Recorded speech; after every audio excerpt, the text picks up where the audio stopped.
Hello students, how are you? I hope you all are fine at your home. सो बच्चों आज मैं second video के साथ आया हूँ। प्रीवियस वीडियो हमने की थी चेंजिंग फैमिलीज़ की, बदलते परिवार। सो आज हम उसकी सेकेंड वीडियो करने जा रहे हैं और आज की वीडियो में हम कंप्लीट इस लेसन को कर लेंगे। फुल एक्सप्लेनेशन आज इस वीडियो में हो जाएगा। बट बिफोर द स्टार्टिंग हम इससे पहली वाली वीडियो के बारे में थोड़ा सा डिस्कस कर लेते हैं। तो बेसिकली ये लेसन था 3 स्टोरीज़ के बारे में, 3 फैमिलीज़ के बारे में था, जिसमें से हम 2 फैमिलीज़ के बारे में हम पढ़ चुके हैं। फर्स्ट फैमिली थी निम्मीज़ फैमिली। निम्मीज़ फैमिली में चेंज आया था किसके कारण? उसकी छोटी सिस्टर के कारण। उसकी छोटी सिस्टर बॉर्न हुई है, तो जब छोटी सिस्टर घर में आई है तो बहुत सारे बदलाव उनके घर में आए हैं। सेकंड स्टोरी थी शेरिंग्स के परिवार के बारे में था। शेरिंग्स के परिवार में क्या हुआ था कि जो उसके पिताजी थे उनका क्या हो गया था, प्रमोशन हुआ था, और जब उनका पद बढ़ गया तो उन्हें एक सिटी से दूसरी सिटी में ट्रांसफ़र होना था। ट्रांसफ़र मतलब तबादला, उन्हें वहाँ से जाना था दूसरी सिटी। तो जो बहुत सारे बदलाव हुए जब एक सिटी से वो दूसरी सिटी में गए अपनी फैमिली को लेकर, हमने उसके बारे में भी डिस्कस किया था। आज इस लेसन में हम डिस्कस करेंगे थर्ड फैमिली के बारे में। तो देखते हैं तीसरी फैमिली में क्या होता है। Let's start. It's a wedding. ये क्या है? एक शादी है। There is great joy in Nazli's home today. आज नाजली के परिवार में बहुत खुशी का दिन है। हर elder cousin brother is getting married. जो उसका बड़ा चचेरा भाई है ना, उसकी शादी होने वाली है। जैसा कि बेटा आप पिक्चर में देख पा रहे होंगे ना, ये सभी शादीज़ की इमेज हैं। ऐसी फीलिंग आपने भी कभी ना कभी ली होगी ना। जैसे फर्स्ट पिक्चर में क्या है, देखिए नाजली अपनी भाभी के साथ बैठी है, सिस्टर इन लॉ के साथ बैठी है, फिर एक लेडी भी वहाँ पर है, फिर वो ग्रूम है, दूल्हा दुल्हन है, एंट्री पर एक लेडी है उन्हें रोक रही हैं, और बच्चे फोर्थ पिक्चर में क्या है, मिठाइयाँ खा रहे हैं। Let us talk. Do you think that there will be any change in Najli's family after this wedding? What will change? क्या आपको लगता है कि इस परिवार में, नाजली के परिवार में बदलाव आए होंगे जब ये शादी हुई है, उस शादी के बाद? अगर आए हैं तो what will change? क्या बदलाव आए हैं देखते हैं। Yes, things will change in Najli's family after this wedding. Yes, हाँ, बदलाव आएंगे या आए होंगे जब ये शादी हुई है, उस शादी के बाद। A new member is added to the family. इस परिवार में क्या है, एक नया सदस्य जुड़ गया है। जैसा आपने फर्स्ट फैमिली में देखा था, निम्मी फैमिली में एक छोटा मेंबर ऐड हुआ था, इसमें एक बड़ा मेंबर ऐड हुआ है शादी के बाद। Nazli now has a new sister in law. Nazli की अब क्या है, एक नई सिस्टर इन लॉ है, मतलब नई भाभी है। सिस्टर इन लॉ का मतलब होता है भाभी। Do you think there will be change in the home from where the new bride has come? What kind of change? क्या आपको लगता है कि बदलाव हुए होंगे? चेंजेस मतलब बदलाव हुए होंगे कहाँ?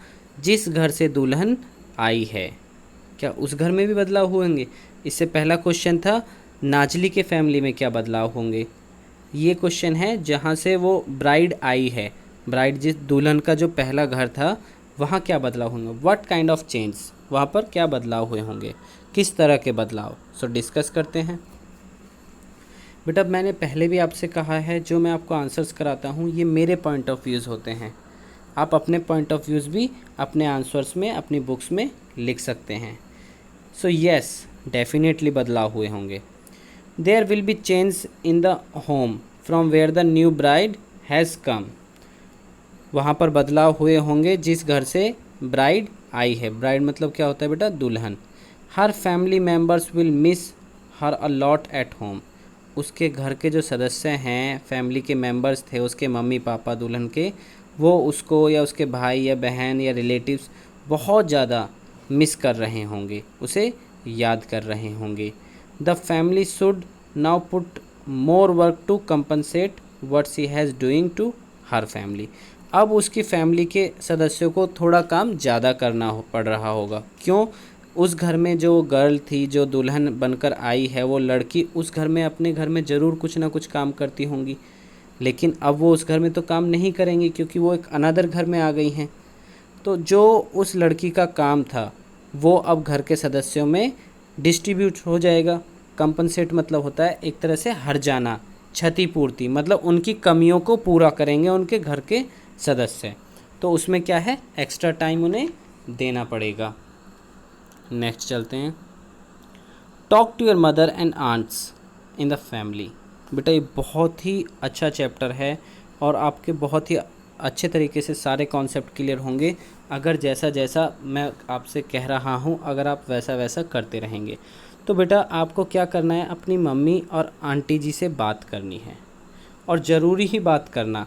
एक कॉपी और पेंसिल लीजिएगा और बात कीजिएगा और उनसे पूछिएगा, ask them about where they lived before they got married. आपको उनसे पूछना है कि वो कहाँ रहते थे शादी होने से पहले।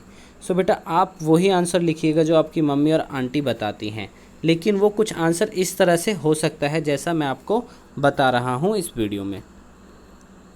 सो they lived with their parents and sibling before marriage. So lived with their parents, वो अपने पेरेंट्स के साथ रहते होंगे, and siblings before marriage. Siblings क्या होते हैं बेटा, भाई बहन। भाई बहन को ही सिबलिंग्स बोला जाता है। तो अपने भाई बहन के साथ रहते होंगे और पेरेंट्स के साथ शादी से पहले। सेकंड क्वेश्चन क्या है, see, who were the members in their families then.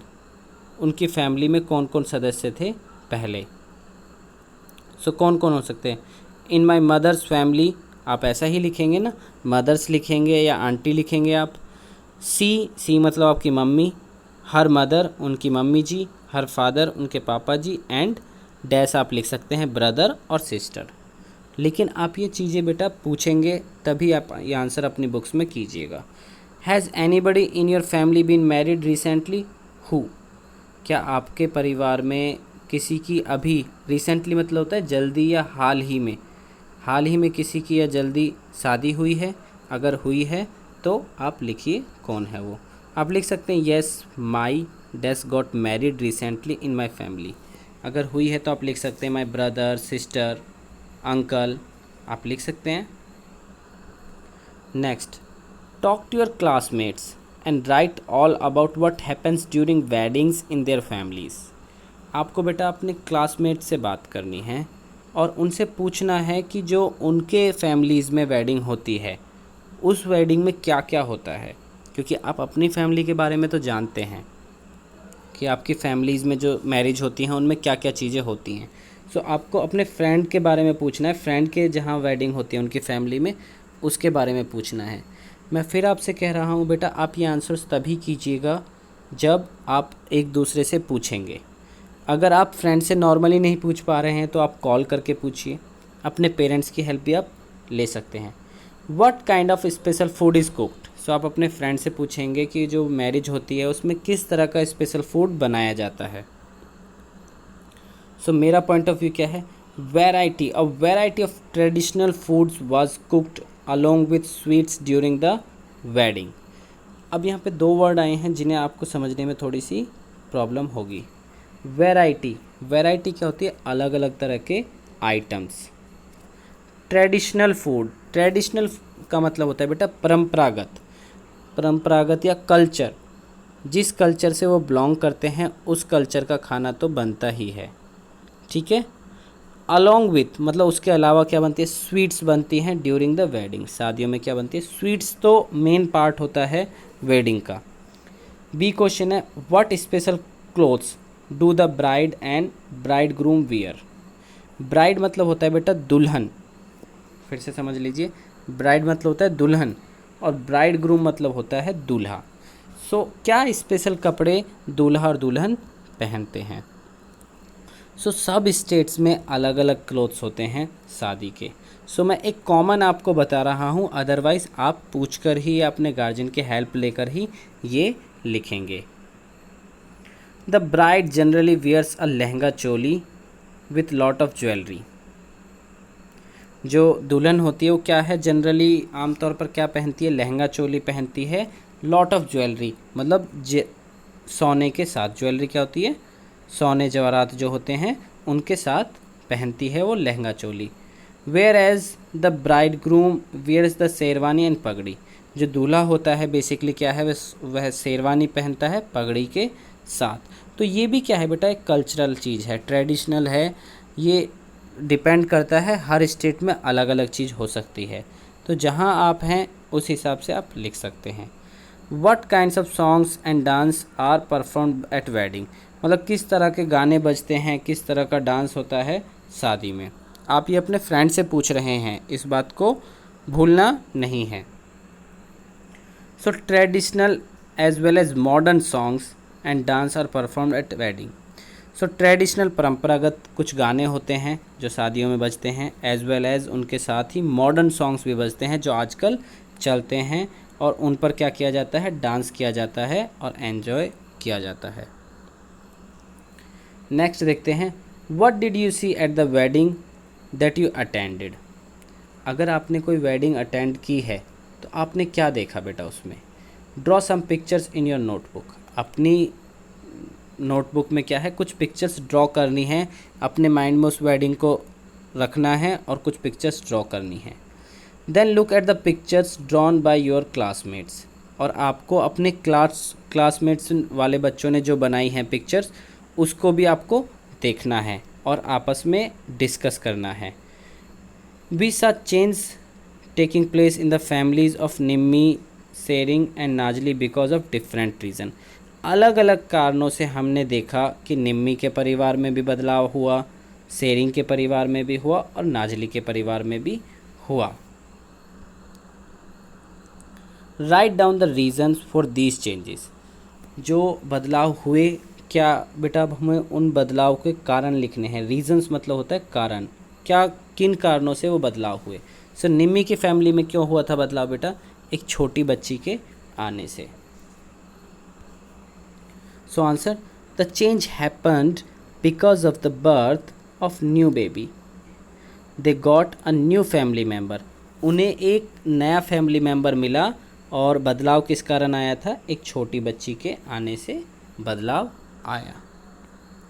शेरिंग्स family, Tshering की फैमिली में कैसे बदलाव हुआ।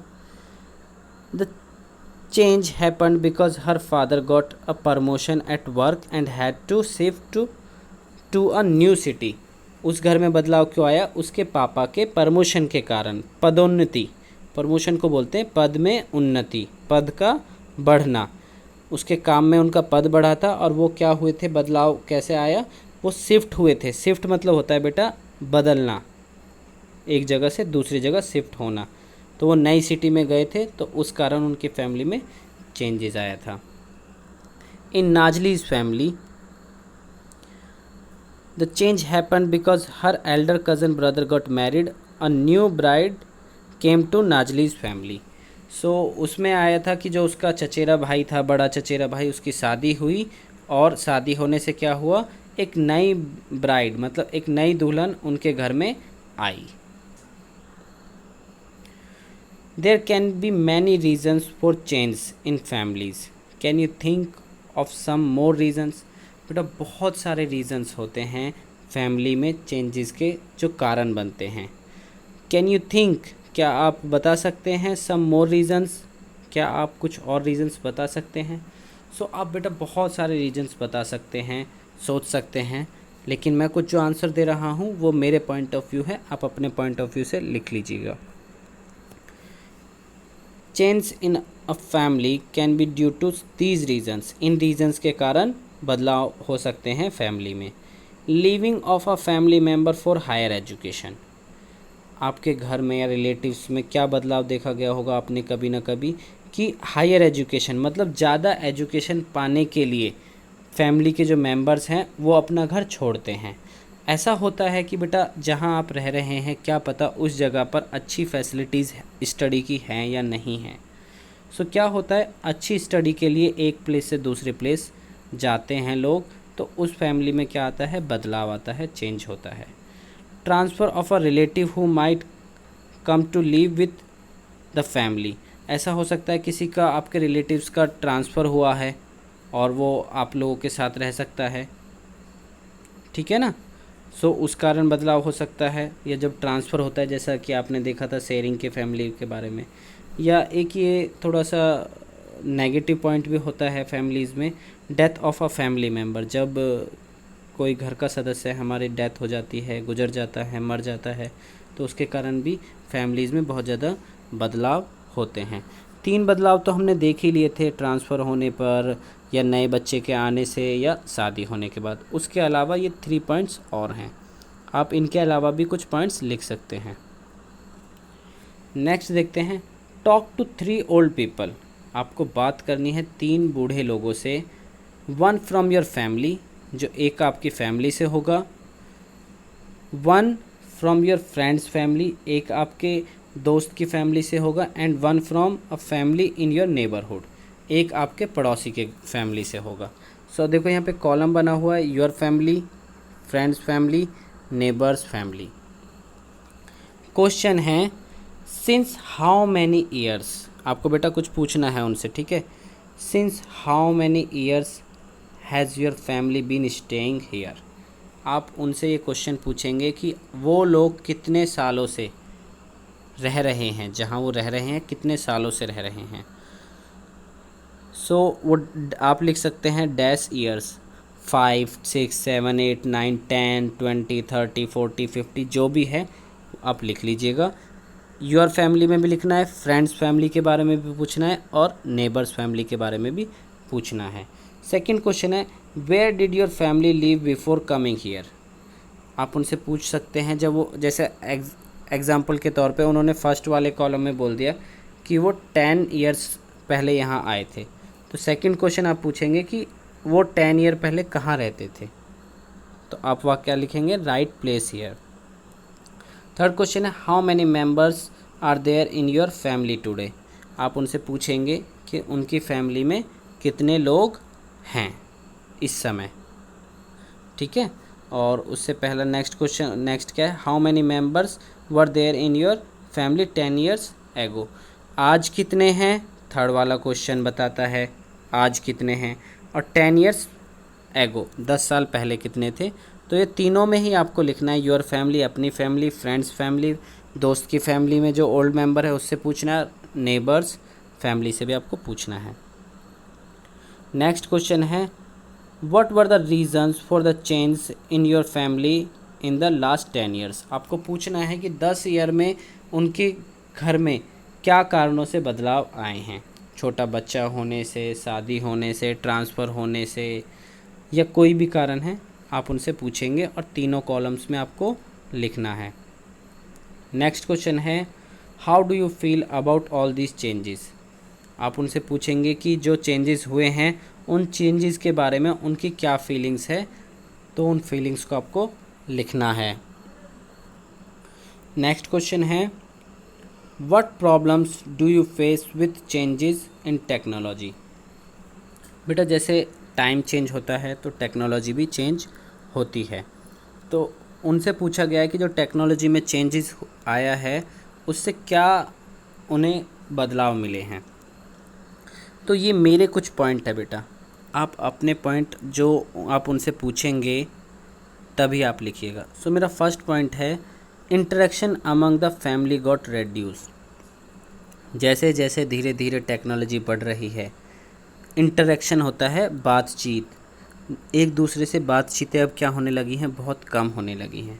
जस्ट एग्जांपल ही ले लीजिए, आप अपने घर में देख लीजिए या कहीं देख लीजिए कि घर के 5 सदस्य हैं बड़े लोग, वो एक रूम में बैठे हुए होते हैं लेकिन फ़ोन पर टक टक टक टक टक टक टक टू टू टू टू टा टा टा टा टा करते रहते हैं, एक दूसरे से बात नहीं करते हैं। तो ये क्या हो रहा है, रेड्यूस्ड मतलब होता है कम होना। सेकंड पॉइंट देखिए, the kids are playing inside the house with smartphones and tabs rather than playing on field. आजकल के बच्चे क्या हैं, ज़्यादातर घर में ही खेलते हैं, इनसाइड मतलब घर के अंदर ही खेलते हैं, फ़ोन्स में ही गेम खेलते रहेंगे, गाने सुनते रहेंगे, वीडियोस देखते रहेंगे, यूट्यूब देखते रहेंगे। रेदर देन मतलब उसके अलावा प्लेइंग ऑन फील्ड्स, या बाहर खेलने के अलावा वो क्या करते हैं, घर में ही खेलते रहते हैं, जो उनके शारीरिक विकास के लिए सही नहीं है। The kids are getting addicted to the usage of smart devices and waste a lot of time. बेटा बहुत ज़्यादा क्या हो रहा है, आजकल के बच्चे एडिक्टेड मतलब होता है आदत पड़ना। उन्हें इतनी आदत पड़ गई है स्मार्टफोन की कि आप सोच नहीं सकते हैं। बहुत सारे पीछे केस भी आए हैं कि फ़ोन ज़्यादा चलाने से बहुत बड़ी प्रॉब्लम्स में बच्चे फंस गए थे। किसी बच्चे की आइज़ ख़राब हो गई, किसी का ब्रेन में दिक्कत आ गई। सो ये क्या हो रहा है, जो चेंज आ रहा है टेक्नोलॉजी में, ठीक है। सो आपको आज ही ये एक डिसीज़न लेना है कि ज़्यादा फ़ोन नहीं चलाना है। अब नेक्स्ट चलते हैं। My family yesterday today tomorrow. मेरे परिवार, जो दिन बीता था, कल जो गया था, आज और आने वाले कल के बारे में हम बात करेंगे। All families change in some way or the other because of different reasons. Has your family change too? बेटा सभी परिवार में बदलाव आते हैं, वो बदलाव के कारण कुछ भी हो सकते हैं, जैसा कि हमने पीछे डिस्कस किया। Has your family change too? क्या आपकी फैमिली भी बदली है? When your grandmother and grandfather were children like you, was your family just like it is today? बेटा आपको पूछना है ये, ठीक है, ग्रैंड मदर और फादर से पूछना है कि जब वो आपकी एज में थे, या आप सोचिए जब आपके दादाजी और दादी जी आपकी एज में थे, तो जैसी आज आपकी फैमिली है वैसी ही उनकी फैमिली तब थी क्या, या फैमिलीज़ में बदलाव आए हैं? Do you remember the picture of सीतम्मा's family tree which we saw in class 3? जो सीतम्मा की बेटा फैमिली थी, आपने क्लास 3 में पढ़ा था टॉपिक, जिसमें आपसे क्या था, फैमिली ट्री बनवाया गया होगा। तो आपको याद है? तो उसको याद करते हुए आज हमें ये करना है। You had also drawn a family tree of your own family. आपने क्या किया था, अपनी फैमिली का ट्री बनाया था उस क्लास में। Let us again draw the family tree of last year in your notebook. जैसा आपने लास्ट ईयर बनाया था, इस ईयर भी आपको क्या करना है, एक फैमिली ट्री बनाना है। आप देखिए फैमिली ट्री आप देख सकते हैं, फैमिली ट्री में कौन कौन हो सकता है, सबकी फैमिली में अलग अलग हो सकते हैं। ग्रानी मतलब ग्रांड माँ, ग्रांड पा मतलब दादाजी, मॉम, देखो ये फर्स्ट फैमिली थी, ये सेकंड लगाइए, ग्रांड पा, ग्रानी और dad. Then dad and mom का क्या हो गई, गेटिंग मैरिड, और फिर बच्चे हुए हैं, ठीक है। सो फैमिली जो ट्री है धीरे धीरे इसी तरह इंक्रीज होते जाती है, बढ़ते जाती है। Asked your grandmother and grandfather how many members were there in their family when they were your age. आपको पूछना है उनसे कि जब वो आपकी एज में थे, जैसे अगर आपकी एज है 9, 10, 11, 12, जो भी आपकी एज है, तो आपको अपने दादाजी और दादी जी से पूछना है कि जब वो इस एज में थे तब उनकी फैमिली में कैसा था। Then draw the family tree in your notebook of their family when they were young. मतलब उनकी फैमिली में कितने मेंबर थे उस समय, ठीक है, जब वो आपकी एज में थे तब उनकी फैमिली में कितने लोग थे, और आपको इमेजिन करना है बेटा, ड्रॉ करना है उनकी फैमिली ट्री को भी और अपनी फैमिली ट्री को। जो आज आपकी फैमिली ट्री है, आप अपनी फैमिली ट्री को भी ड्रॉ कीजिएगा और उनकी फैमिली ट्री को जो आपकी एज में थी उनकी, और दोनों में डिफरेंस देखिएगा। Can you see your self, your father, your brother और योर सिस्टर, योर मदर और your father anywhere in this family tree. जो आपके दादाजी की आपने फैमिली ट्री बनाई है, जब आपके दादाजी या दादी जी 8, 9, 10, 11 ईयर्स के थे, तो उस फैमिली ट्री में क्या आप, आपका भाई या आपकी बहन, आपकी मदर या आपके पापा उस फैमिली ट्री में हैं? नहीं होंगे। Now draw a family tree of your present family in your notebook. अपनी फैमिली का है जो प्रेजेंट में आज आपकी फैमिली है, उसका फैमिली ट्री बनाइए। Can you see yourself anywhere in this family tree. क्या आपने अपने आप को पाया इस फैमिली ट्री में? Who are the members of your family today. आपकी फैमिली में कितने मेंबर्स हैं। Where are your grandparents, आपके ग्रैंड पेरेंट्स कहाँ हैं। Let us talk, can you tell in what ways of family tree of your grandmother and grandfather in their childhood is different from your family tree today।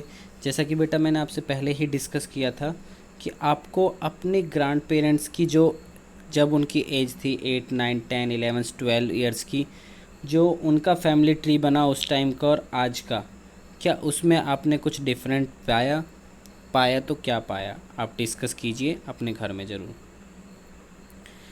Going back to school, up to which class do you want to study. बच्चों ये आपके लिए question है कि आप किस class तक पढ़ना चाहते हैं। ठीक है, सो आप लिख सकते हैं I want to study up to dash, 10th 12th BA MA PhD engineering, जो भी आप करना चाहते हैं वो आप लिखिएगा। Up to which class have your parents studied, आपके जो फादर मदर थे वो किस क्लास तक पढ़े थे, आपको उनसे पूछना है और लिखना है। देखो जब आप पूछेंगे वो बताएंगे और आपको लगता है कि वो कम पढ़े हैं तो आप उनसे प्लीज़ डिस्कस कीजिएगा कि उस कम पढ़ने का रीज़न क्या था, प्लीज़ बात कीजिएगा। Till which class did your grandmother get a chance to study, आपने पेरेंट्स से पूछ लिया, फिर अपनी ग्रैंड मदर से पूछिए। ग्रैंड मदर बेटा आपकी दादी जी भी हो सकती हैं, आपकी नानी जी भी हो सकती हैं। ठीक है, आपको उनसे पूछना है कि उन्हें किस क्लास तक पढ़ने का मौका मिला, तो आप लिख दीजिएगा my grand mother got chance to study till class, may be कम ही होगा 5 6 7 8 9 10 11 12 या ग्रेजुएशन या जो भी है आप वो लिखेंगे। At what age did your grandmother get married, जो आपकी दादी हैं वो किस एज में उन्होंने शादी हो गई थी उनकी, आप लिखेंगे my grand mother got married at the age of dash, 18 20 25 जो भी एज में हुई है 30 आप वो लिखेंगे। Have you heard of a law that talks about the age before which girls और before must not get married, क्या बेटा कभी आपने एक लॉ के बारे में सुना है। लॉ मतलब होता है बेटा कानून, हियर्ड मतलब होता है सुनना। क्या आपने किसी कानून के बारे में सुना है जिसमें बताया गया है कि इस एज से पहले ना कोई लड़का शादी कर सकता है ना लड़की। मैं आपको बताता हूँ आज। यस, हाँ, I have heard it and by that law boys before the age of 21 and girls before the age of 18 must not get married. तो आप लिख सकते हैं हाँ मैंने ऐसा लॉ सुना है, या आप अपने गार्जियन से प्लीज़ बात कीजिएगा पहले। तो लॉ क्या कहता है बेटा, 21 की एज से पहले बॉय की शादी नहीं होगी और 18 एज से पहले किसी गर्ल की शादी नहीं होगी। अगर उससे पहले शादी होती है तो वो एक कानूनन अपराध है।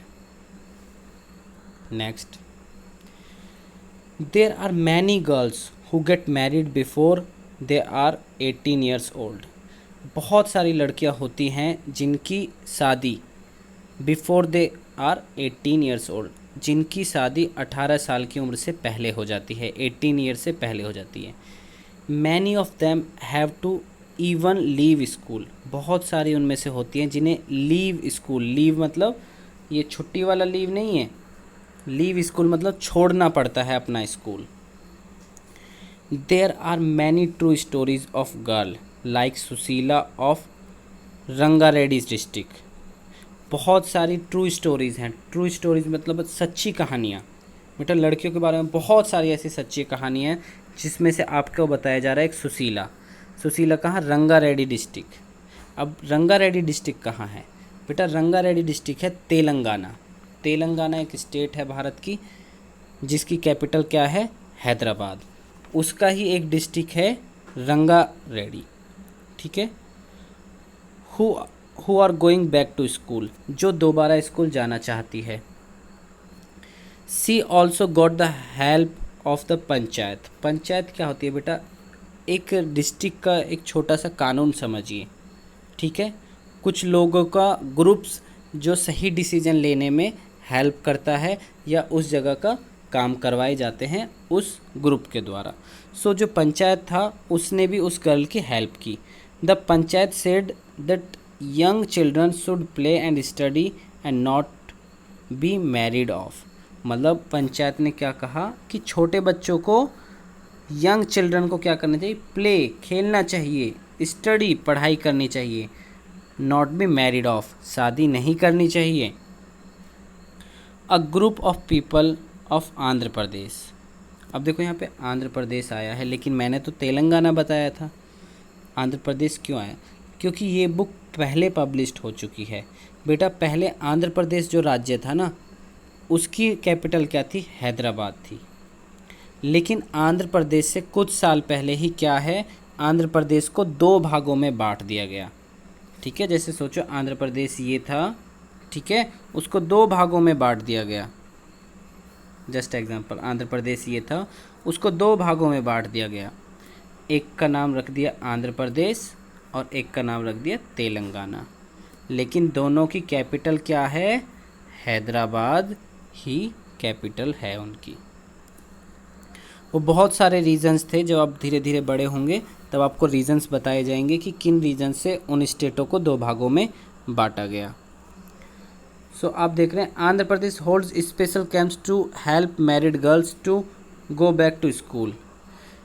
जो आंध्र प्रदेश में क्या है, अब ग्रुप ऑफ पीपल, कुछ लोगों का ग्रुप है जो स्पेशल कैंप्स चलाता है। स्पेशल कैंप्स मतलब कुछ कार्यक्रम चलाता है, योजनाएं बनाता है, जिनमें क्या रहता है उनका मेन पॉइंट, मैरिड गर्ल्स, जो शादीशुदा गर्ल्स हैं उन्हें वापस स्कूल भेजना, जो स्कूल जाना चाहती हैं।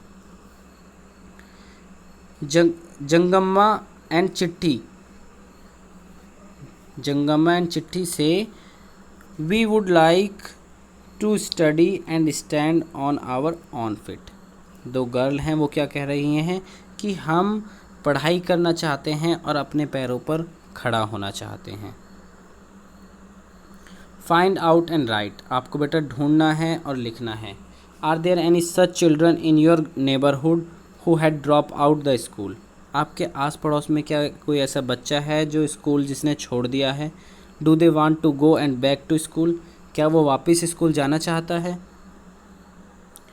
सो आपको क्या करना है, आस्क एंड राइट, आपको पूछना है और लिखना है। सेकंड क्वेश्चन है, what are they doing these days, जिसने स्कूल छोड़ दिया है वो क्या कर रहा है आजकल, या क्या कर रहे हैं? Had anybody in your family got married recently, who, क्या आपके परिवार में कोई ऐसा सदस्य है जिसकी अभी शादी हुई है? तो आप लिख सकते हैं, yes my elder dash got married recently. Brother, sister, uncle, जो भी है आप लिख सकते हैं। Next, what was the age of bride and the groom, जो शादी हुई है, आप क्वेश्चन करेंगे कि शादी जो हुई है उसमें उस ब्राइड की, दूल्हे की और दुल्हन की क्या एज है। The age of bride was dash and the age of bridegroom was dash. दुल्हन की एज थी डैश और दूल्हे की एज थी डैश, आप खुद लिखेंगे, ठीक है, कुछ भी हो सकता है आप वो पता करने के बाद। व्हाट काइंड ऑफ ड्रेसेस दे वर, जो ब्राइड एंड ग्रूम, दुल्हन और दूल्हा क्या पहनते हैं। राइट योरसेल्फ, मैंने पीछे भी बताया है, अदरवाइज आप खुद अपने आप ये लिखेंगे। What kind of dishes were there, name them, जो शादी थी वहाँ पर किस प्रकार की डिशेज थी, आपको उनका नाम लिखना है। A variety of traditional food like, right yourself, आपको अपने आप लिखना है, जो भी कुछ आप लिखना चाहते हैं आपने देखा। सो आपका लेसन बेटा कंप्लीट होता है। Bye bye, I hope you enjoyed the video. Like and share and subscribe करना नहीं भूलना है, ज़्यादा से ज़्यादा शेयर कीजिए, बेनिफिट्स मिलेगा आपके रिलेटिव्स को जो ये टॉपिक पढ़ना चाहते हैं, और सब्सक्राइब भी कीजिए। Okay, bye bye.